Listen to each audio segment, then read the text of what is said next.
आज प्रधानमंत्री नरेंद्र मोदी ने भी विपक्षी नेताओं को यही बताने की कोशिश की कि अपने गठबंधन का नाम इंडिया रखने से कुछ नहीं होता, उन्हें कोई फायदा इसका नहीं मिलने वाला।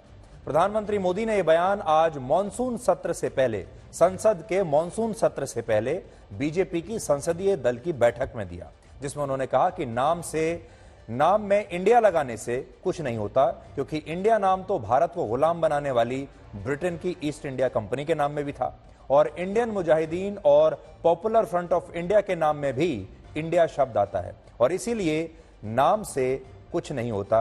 ये कहा आज प्रधानमंत्री ने बीजेपी के सांसदों को। प्रधानमंत्री के इस बयान के बाद विपक्षी नेताओं ने भी इसका जवाब दिया और कहा कि प्रधानमंत्री इंडिया नाम से घबरा गए हैं और विपक्ष का यह गठबंधन ही असली इंडिया है।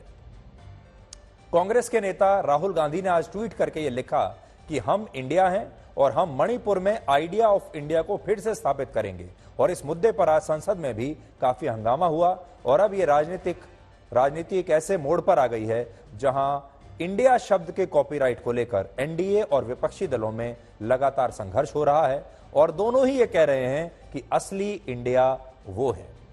ये जो आप सुनते रहते हैं लाइन कि नाम में क्या रखा है, असल में ये लाइन मशहूर लेखक विलियम शेक्सपियर के एक नाटक से ली गई है जिसका नाम है रोमियो एंड जूलियट। बड़ा मशहूर नाटक था ये।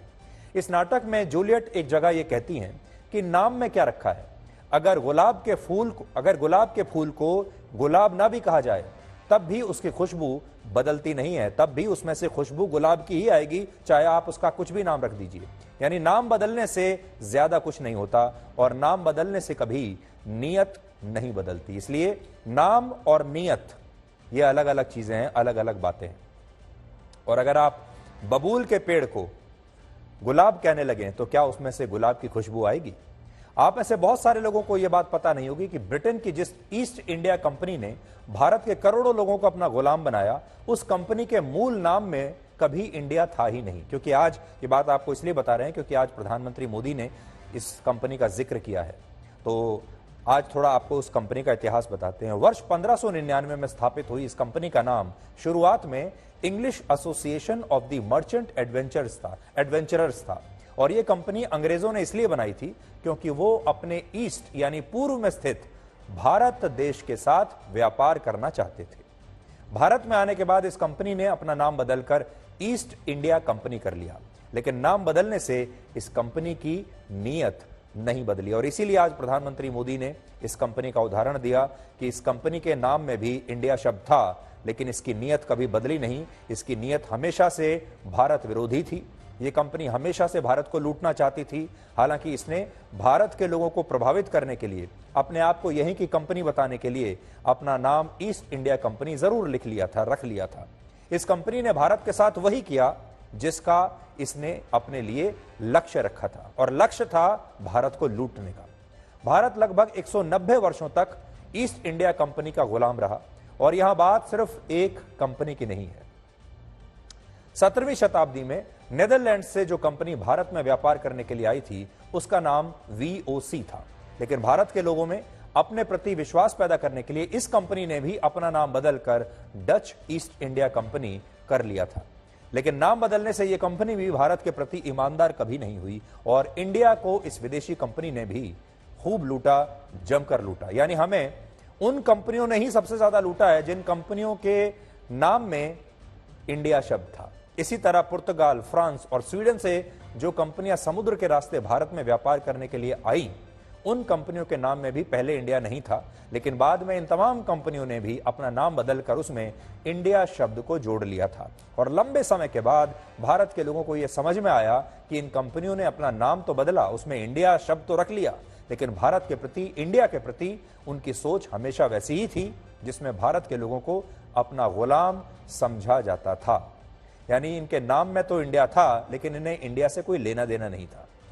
वर्ष 1977 में कांग्रेस पार्टी के तत्कालीन अध्यक्ष देवकांत बरुआ ने एक नया नारा दिया था और वो नारा था Indira is India, India is Indira. यानी इंदिरा गांधी ही इंडिया है और इंडिया ही इंदिरा है।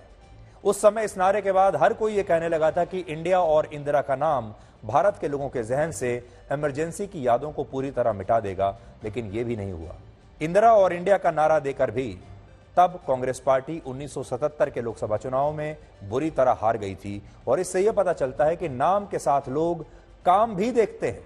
इस बात को आप हमेशा याद रखिएगा, नाम के साथ साथ लोग काम भी देखते हैं, नाम के साथ साथ नियत भी देखते हैं। और इस बात को आप कुछ और उदाहरणों के जरिए आज समझ सकते हैं।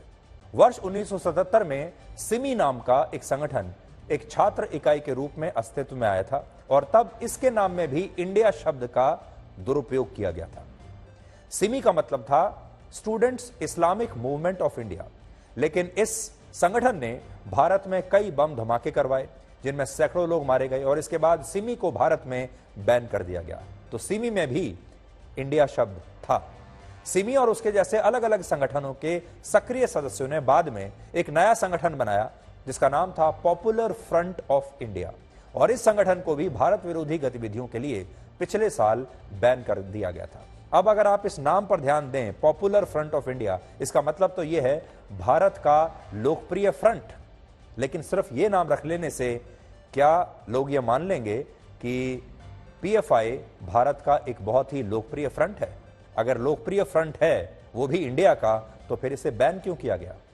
इन संगठनों के अलावा और बहुत सारे ऐसे नाम हैं, जैसे rehab India foundation, campus front of India और ऑल इंडिया इमाम्स काउंसिल जैसे संगठनों ने भी खुद को इंडिया बताते हुए भारत विरोधी गतिविधियों को खुलकर अंजाम दिया है। और बाद में इन सभी संगठनों पर प्रतिबंध लगाना पड़ा, जिससे यह समझ में आता है कि नाम का अपना एक प्रभाव तो जरूर होता है, लेकिन नाम की आड़ में ब्लैक को हमेशा व्हाइट नहीं किया जा सकता। और यह बात हमारे देश के लोग भी बहुत अच्छी तरह से समझते हैं। पाकिस्तान और अफगानिस्तान में भारत के खिलाफ जिहाद की बातें करने वाले कई आतंकवादी संगठन आज भी अपने नाम में इंडिया शब्द का इस्तेमाल करते हैं, जैसे इंडियन मुजाहिदीन, अल कायदा इन इंडियन सबकॉन्टिनेंट और जमात उल मुजाहिदीन इंडिया नाम के आतंकवादी संगठन आज भी भारत के खिलाफ जिहाद कर रहे हैं। लेकिन इसके साथ ही ये खुद को इंडिया भी बताते हैं, इंडिया शब्द का नाम भी इस्तेमाल करते हैं। इसीलिए आप खुद सोचिए कि क्या इंडियन मुजाहिदीन में इंडियन शब्द होने से यह आतंकवादी संगठन इंडिया हो सकता है? भारत के साथ इसका कोई रिश्ता कभी भी स्थापित हो सकता है? यह बात सही है कि इंडिया शब्द से लोग खुद को रिलेट जरूर कर सकते हैं जो भारत में रहने वाले लोग हैं, लेकिन इंडिया नाम का गठबंधन इंडिया का पर्याय हो सकता है, यह सोचना गलत होगा। क्योंकि अगर नाम के आधार पर राजनीतिक पार्टियों को वोट मिलते तो आज देश में उन पार्टियों की सरकारें होती जिनके नाम में इंडिया लगा हुआ है या इंडियन लगा हुआ है। भारत की तमाम कम्युनिस्ट पार्टियां अपने नाम में इंडिया लगाती हैं, लेकिन इन पार्टियों की लोकसभा में हिस्सेदारी 1% भी नहीं है। आपने देखा होगा communist party of India, communist party of India Marxist, communist party of India Marxist Leninist. तो ये सारी जो पार्टियां हैं, ये जो वामपंथी दल हैं, ये सब बताते हैं कि हम भारत की कम्युनिस्ट पार्टी हैं, इंडिया की कम्युनिस्ट पार्टी है। तमाम लेफ्ट पार्टियों के पास लोकसभा की इन सब की मिला के 5 सीटें हैं, जबकि इन सब के नाम में इंडिया लगा हुआ है। और यही बात आज आप सबको समझनी है।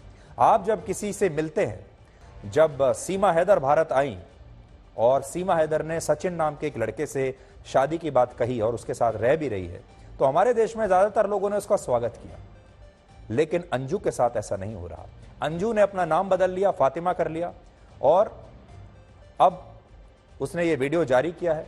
इस समय 35 साल की अंजू को लेकर पाकिस्तान में बहुत बहस चल रही है और पाकिस्तान के बहुत सारे लोग अब अपनी सरकार से पूछ रहे हैं कि भारत की अंजू को पाकिस्तान में प्रवेश करने की इजाजत कैसे दी गई और अंजू को पाकिस्तान में प्रवेश करने का वीजा कैसे मिला, और क्या यह मोहब्बत के नाम पर पाकिस्तान के लोगों के साथ धोखा नहीं है?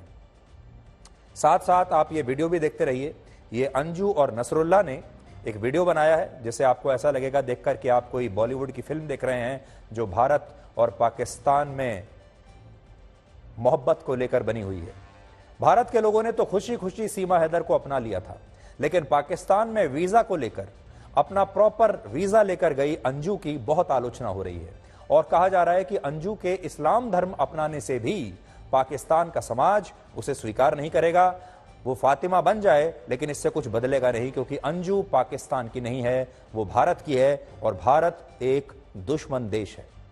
पाकिस्तान के मीडिया का दावा है कि 21 जुलाई को भारत से लाहौर आई 35 साल की अंजू ने 29 साल के नसरुल्लाह से निकाह कर लिया है और अब अंजू अपना धर्म परिवर्तन करके फातिमा बन चुकी है।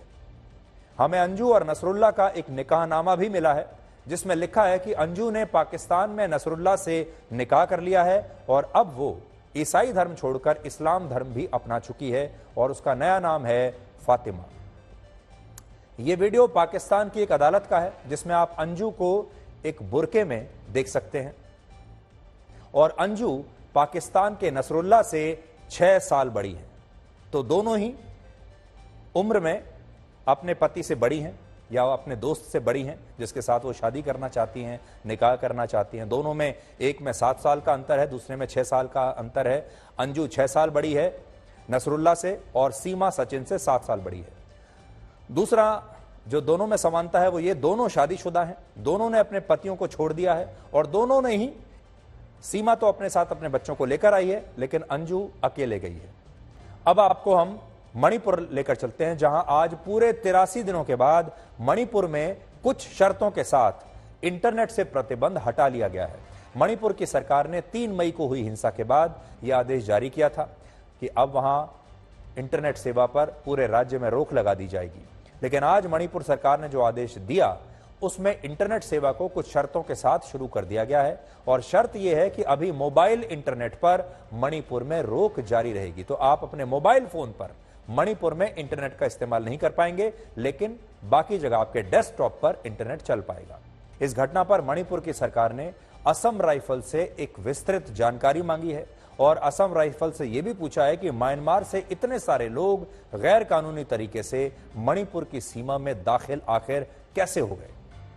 यह बहुत चिंता की बात है। यह घुसपैठ 22 और 23 जुलाई के दौरान हुई जिसमें कुल मिलाकर 718 लोग म्यांमार के चिन स्टेट से भारत के मणिपुर राज्य में गैर कानूनी तरीके से प्रवेश कर गए और इनमें 209 पुरुष थे, 208 महिलाएं थीं और 301 बच्चे थे।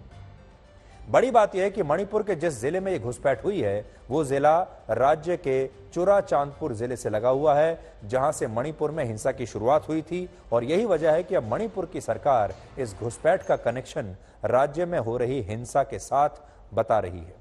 इस कनेक्शन को समझने के लिए सबसे पहले आपको एक नक्शा दिखाता हूं। पहले आप ये नक्शा देखिए। करगिल की लड़ाई में बोफोर्स तोप एक ऐसा ब्रह्मास्त्र साबित हुई जिसने घुसपैठियों को बेचारा बना दिया। करगिल युद्ध में पहली बार इन तोपों का इस्तेमाल हुआ था लेकिन अब 24 साल बाद ये तोपें द्रास करगिल की हर पहाड़ी से अच्छी तरह परिचित हो गई और आधुनिक भी।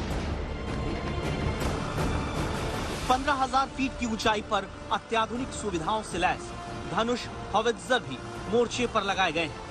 किसी भी मौसम में, कैसे भी हालात में ये दुश्मन के परखच्चे उड़ा सकते हैं।